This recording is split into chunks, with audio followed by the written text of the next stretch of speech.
نړیوال شنونکي وایي واک ته د امارت اسلامي رسېدو پاکستانی طالبان او بلوچ لا زړور کړي.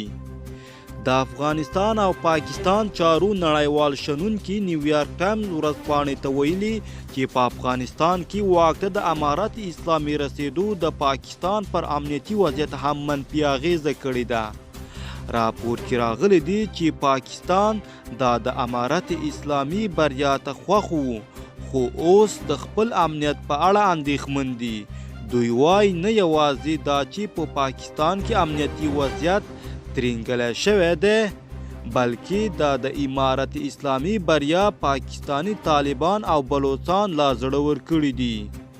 د راپور له مخې د پاکستانی طالبانو مورال ډیر پیاوړی شوی دی او دغه راز بلوچ بیلتون پالو هم خپلو بریدونو ته زور ورکړی دی او دې چارې له پاکستانه لار ورکه کړې ده.